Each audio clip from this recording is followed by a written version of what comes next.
Hi, my name is Cassia, and I am Canaclusive's Director of Community and Strategy. And today we're here to talk about social media. Why social media? Because everyone's on it. It's open 24/7, and it's a great way to connect with your audience, regardless of whether or not you're ancillary or plant touching, or if you're trying to reach consumers or other people who are within the cannabis space. There are tons of platforms out there for you to choose from.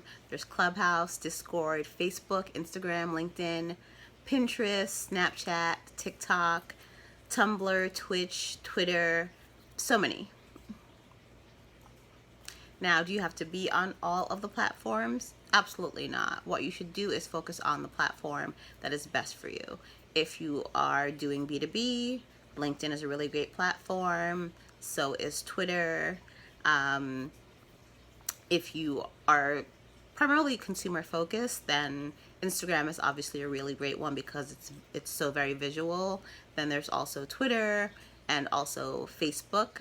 I typically don't recommend Facebook pages with the exception of linking it to your Instagram, but creating Facebook groups for cannabis organizations has actually been really great because people feel more comfortable in a more enclosed environment talking about cannabis and are more readily available to like share their insights and such. And what's really good about groups now is you can actually get metrics from groups, so you don't have to worry about like missing out on any data.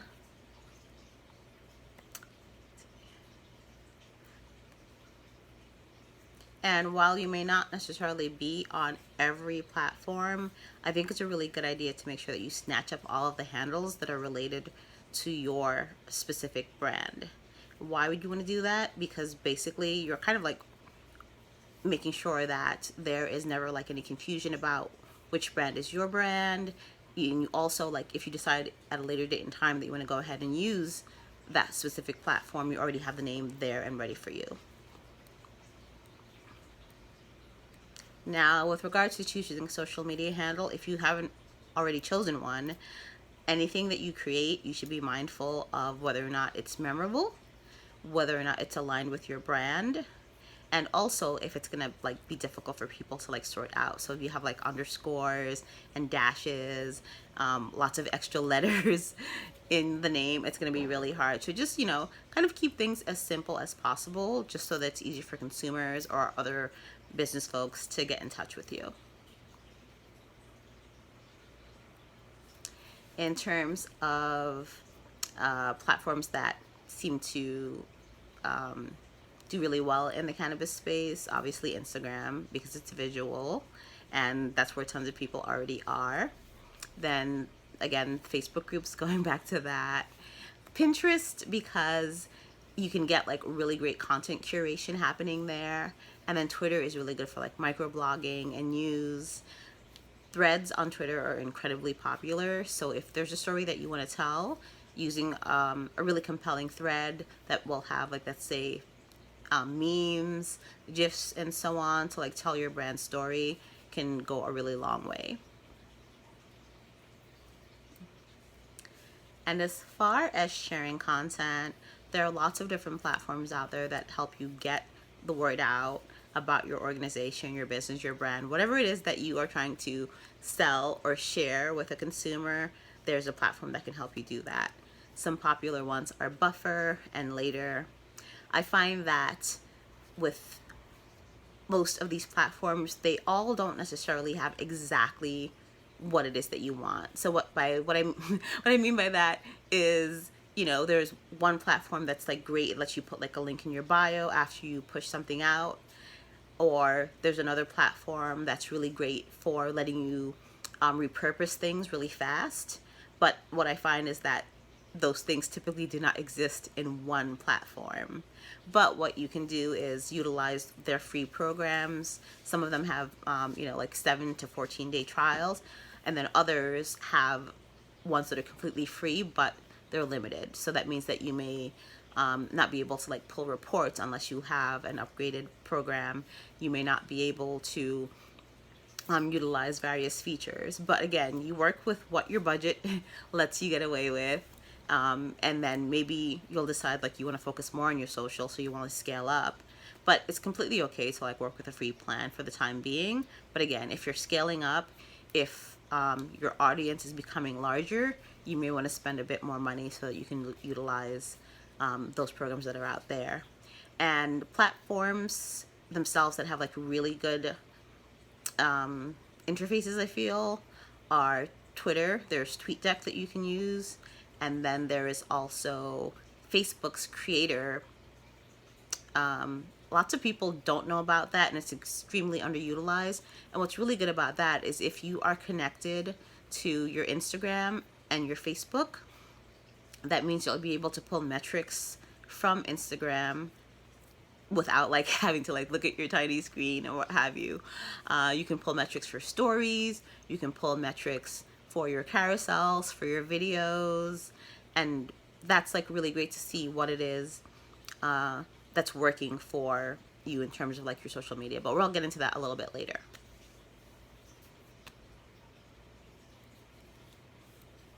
So in terms of what you should share, what's most important is being consistent. If you're going to share once a week, share once a week. If you are going to, post every Monday and every Wednesday, post every Monday and Wednesday. Or if you're going to do something that's alternating, what's most important is that you don't leave your audience hanging. If you post once a month and then you don't show up again, and you expect that people are going to be there when you get back, they probably won't. Some people may unfollow you. There are other folks who just like won't interact. And then unfortunately, depending on the platform that you're on, especially if it's Instagram, the algorithm, for lack of a better term, punishes you, because when you're on Instagram, it's basically about constantly creating content to feed that algorithm. It should tell your brand's story, your brand's values. It should be compelling. In terms of the types of items that you can post, the images, you can choose a solo image. A carousel helps to tell like a really great story, and you can feature multiple products. Video. If you're on Instagram, they basically moved away from focusing so much on static images, and they're saying that they're basically just a video, or well, primarily a video platform now. You can still post your images, you can still post your IGTV and so on, but what's really getting a lot more engagement right now, in 2021, close to what we're like entering the fourth quarter, is video. But Instagram is constantly changing, constantly evolving, because they want you to keep on making this content. So definitely make sure that you stay abreast of what's happening with regards to social media news, especially with Instagram. Again, the algorithm is always changing. There's always something up their sleeves, and you have to be ready to move on it. One day you can create something that's amazing and goes viral, and the next day you're just like, where are all the people who loved the video that I made, 2 days ago?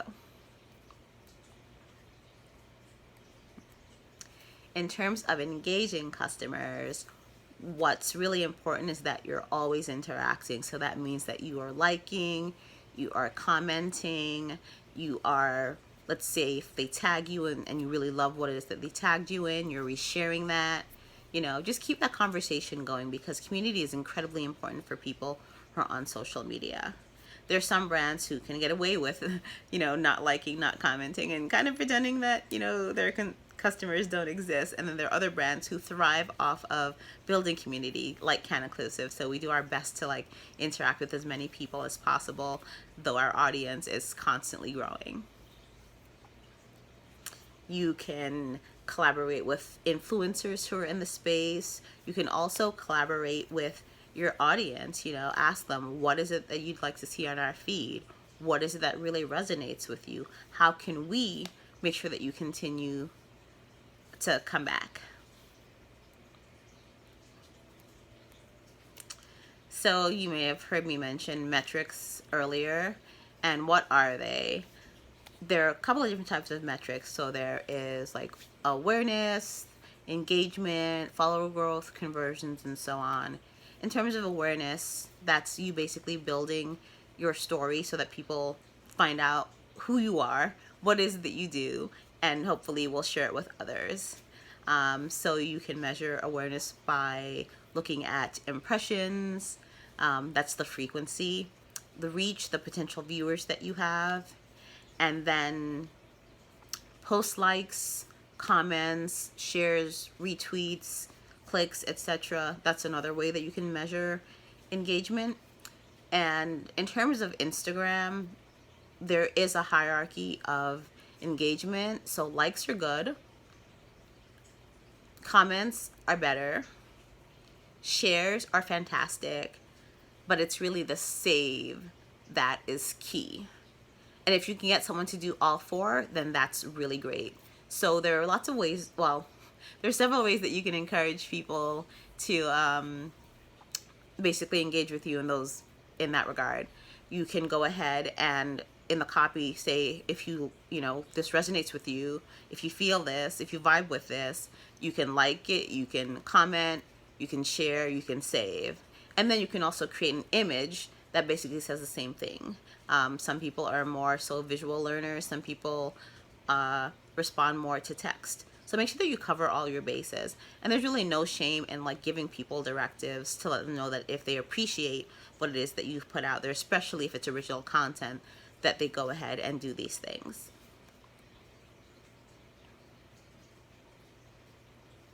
And I did mention, I think I mentioned conversions.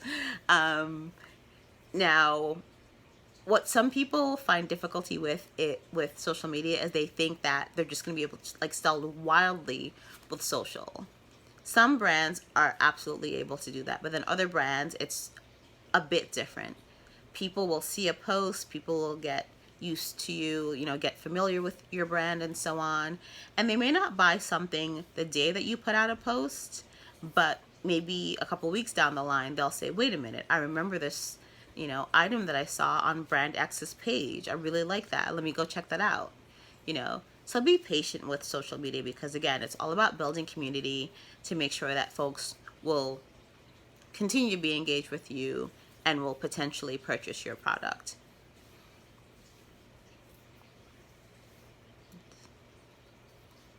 And in terms of tracking metrics, the reason why people track it is because it lets you know how effective your social media is, what it is that resonates with your audience, and whether or not there's anything you may want to change, things that you may want to continue doing, if you may want to like amp up a particular type of post, then keeping track of your metrics will help you do that. Now, how do you avoid getting banned?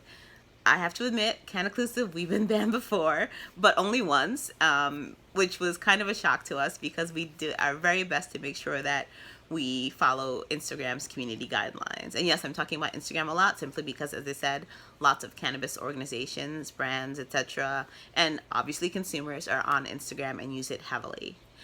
So all social media platforms are bound by federal guidelines, not state guidelines. And since cannabis legalization is currently a state issue, that means that those social media platforms, especially Facebook, Instagram, Twitter, and so on, are bound by federal law. Federal law says that cannabis is illegal. Now, I'm sure you're thinking to yourself, but wait a minute, but CBD is federally legal. Why are CBD accounts getting banned? Well, that's a really good question. And that's because, sadly, the community guidelines are neither here nor there. It's very arbitrary. And then it also comes down to sometimes like the name. Larger brands, well-known brands, typically don't get banned, or they don't really have the same repercussions, and it may be easier for them to get their accounts back in the event that they get shut down. But for smaller brands and also for women-owned brands and BIPOC-owned brands, it can be pretty difficult sometimes. So how do you avoid getting banned or shut down, etc.? Be mindful of the imagery that you post. There is a very popular Instagram account that just posts bud like all over, and it's a really great account. It's a beautiful account, lots of fun to look at, but you don't have those same privileges necessarily. So be mindful of posting bud. Be mindful of even using the word cannabis sometimes, or using the word weed. Find ways to kind of get around that. So like some people spell weed OUID, some people use slang terms for cannabis, weed. So be super creative. Instead of like, you can use words like, getting elevated, turning up, anything that's kind of like colloquial typically gets a pass. So like colloquial words are things that like are more like slang than anything else. And that helps you to avoid the bots, and then also helps you to avoid people who may want to report you just because they feel like reporting you. Also, avoid nudity. That's a huge one. When you're on Instagram, they will shut you right down for nudity. And even if someone doesn't report you, their bots will detect basically what they consider like flesh, and they will either take your post down or they will shut you down. What's most important in terms of what you should not post if you are a cannabis brand, again, whether it's CBD, THC, whether it is whether you're plant touching or ancillary, is do not make any medical claim whatsoever. Even if THC and CBD can aid in, with X or Y, you can never say that it can cure. You cannot say that you should be replacing, anything that your medical doctor has given you with CBD or THC. So absolutely no medical claims whatsoever. You want to make sure you are as compliant as possible. And in terms of sales, definitely avoid that. So don't say you can buy this, you can buy that. Actually, what I would put in your bio is no sales, because that lets people know that you're not trying to push anything on people, because again, it's federally illegal, even if it's illegal in your state. And by the way, again, that caveat that CBD is federally legal, but it's still murky waters. And in terms of the hashtags that you use, be mindful of using any hashtags that are related to vapes. Be mindful of hashtags that may be shadow banned. And the way that you can tell if something is shadow banned is if you start typing it and you don't see it popping up, that means that it has been shadow banned. And unfortunately, whenever you use something that's shadow banned, you can end up getting a violation because of it. And one thing that people don't know is sometimes if you tag an account that's been flagged multiple times, you also run the risk of being flagged yourself or having your post removed. So just be mindful. If you're working with a partner who has said that they've been flagged multiple times, you may want to tag them in maybe the image, but not necessarily in the copy, or not even tagging them at all. You can just simply use their name without using the @ sign in front of it. And absolutely do not try to promote anything via Facebook or Instagram. When I say promote, like, so if it says, do you want to boost this post? Don't boost this post. Do you want to promote this image? Do not promote that image, because they'll flag you immediately. So what should you use? You should use imagery that is vibrant and positive, that really celebrates your brand. You can invest in like a great product or a lifestyle photographer. There are also some really good stock images. You can definitely check out Canaclusive. We have some awesome stock images that show BIPOC people just living their best lives and enjoying cannabis. Imagery from content creators. Make sure that you credit people if you are using their images. And I get it, you may come across something that's really amazing and you don't want anyone else, kind of like getting their hands on it, but please do credit the people, because it takes a lot of time and creativity to go ahead and put that stuff out there. And then if you have enough of a budget, and don't shy away from trying to work with content creators, because there are lots of people of various sizes who may be willing to work with you. So definitely like look into hiring someone who can aid you with content creation if it's something that you can't do yourself. And I know that some of us are just like, really hell-bent on like doing everything ourselves, but how are you going to be growing your business if you're trying to do every single thing? You may not be able to afford the entire team that you want, but take a look at what's most important for you.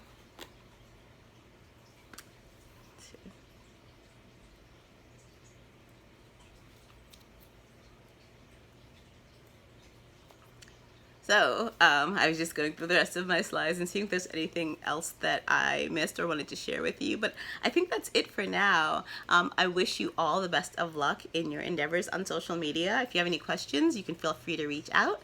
I am at Miss Goodegg. That's MSGOODEGG. Again, Miss Goodegg, MSGOODEGG. Or you can also find me at Cannaclusive, CANNACLUSIVE. Thank you.